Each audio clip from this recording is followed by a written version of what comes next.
Chapter 10. Behind the Scenes. In one of the Mikagami's residential areas, the accounting section of the hyena troops led by Ringo were busy crunching numbers. Hey, did you hear?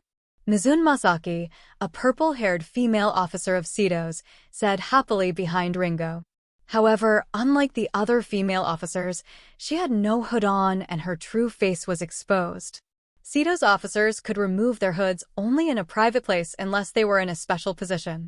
Moreover, Mizune had a hairstyle that only people of a high rank were allowed. It was similar to Minaho and Aika's hair. Not here, Mizune. Ringo doesn't need you to disturb her. Ouch! It hurts. Don't pull my ears, Mizune said as the slightly tomboyish Otoka Masaki pulled her by the ear. I'll make her let you go, but you have to stop trying to disturb Ringo-sama, said Fuka Masaki with a calm tone. She seemed to be the oldest. From their surnames, one could assume they were officials of the Earth's Masaki village. But Sana caught Tarrant alive. It was an indisputable one-on-one capture. I'd hate to be Sana's enemy if he could manage that, Ringo answered while watching the numbers in front of her. What Ringo was doing at that moment was managing Sana's wedding budget.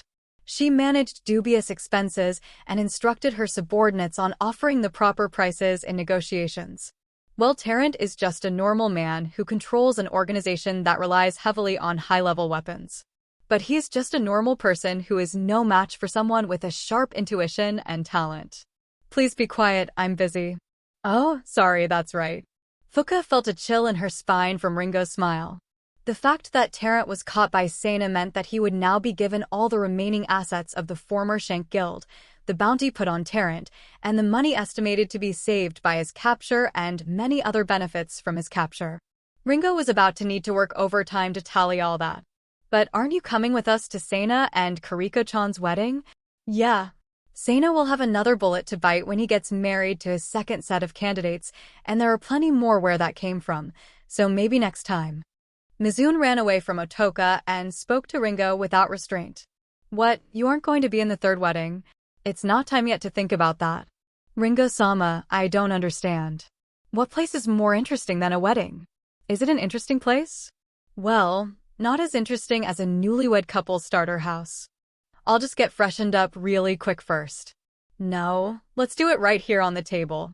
Mizune began acting and pantomiming out a fictional couple's honeymoon, but was quickly caught by Fuka and Otoka and was hung upside down like an insect from the top of a tall tree. I think if I went, it would put me in a coma like Kariko did that one time. Ringo gave a small sigh and returned to her work. Ringo debated to herself out loud whether to hire a company that they were close with to take care of part of the wedding to improve relations with them, or to cheap out and hire an outside party and nickel and dime them. Even so, it's a big event. I could consider it like a wedding gift to them. But the outsiders will do it for half the price. But Mikami said that it would take 5 times as long for them to do the same job, and then I have to calculate the market price of the wasted time and the time that's being added to everyone's shifts. Ringo seemed to be in a panic from seeing the figures that were being spent on the wedding. Fuka and others left her so as to not bother her further.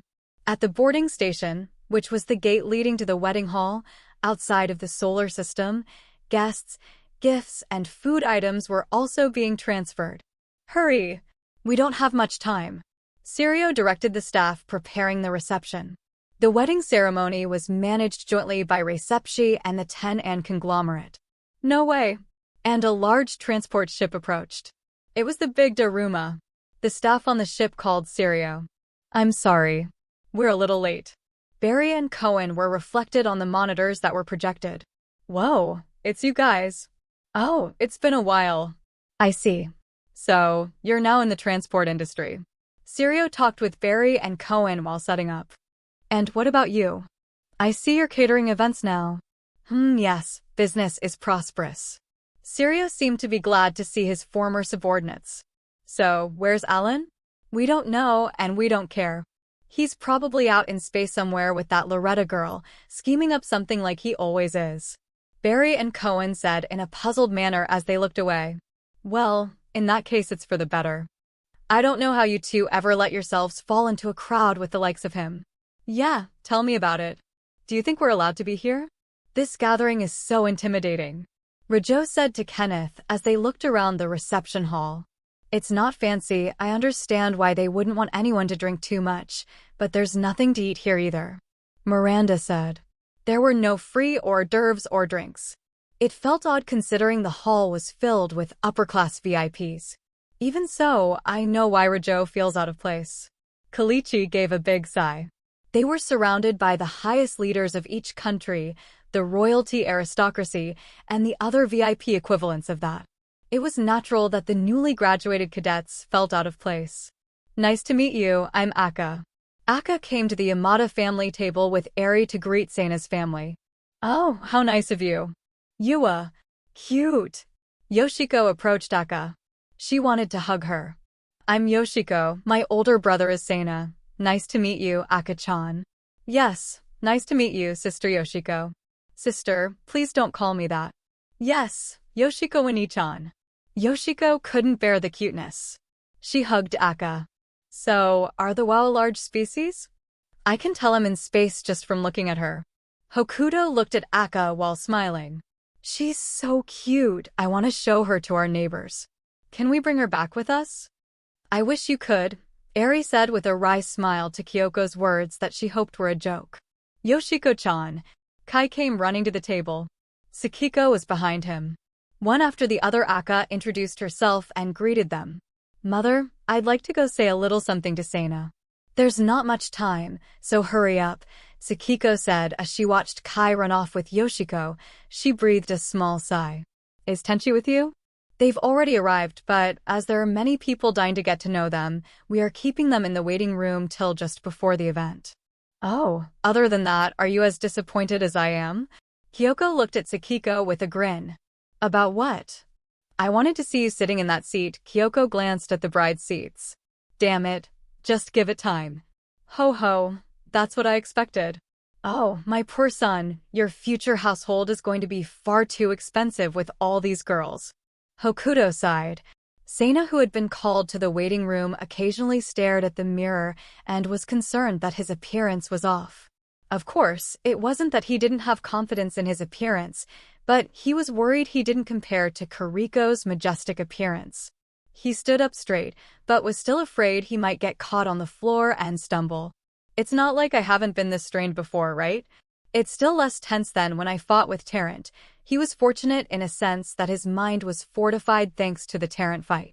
As long as he remained calm, he didn't have to worry about making any big mistakes. He took a big deep breath and tried to calm his feelings. I suppose the wedding venue is just another battleground for me. I won't fail, Kariko. I'll finish this wedding safely. Thinking of his wedding as a mission made him calm down quite a bit. As for the subsequent honeymoon, he knew he would be nervous even more, so he kept a lid on that thought for the time being. All right, let's do this. Oni-chan, are you okay? What? Yoshiko, what are you doing here? He turned around, surprised to see her and Kai holding hands. Huh. Even Seina, who was a bit insensitive to the topic, could sense a lovey-dovey feeling between them. Are you guys, by any chance? Yeah. Well, that's why we're here. Yoshiko and Kai made a bunch of romantic poses with each other. You could tell they made a good couple. What, you guys, couldn't you tell me sooner?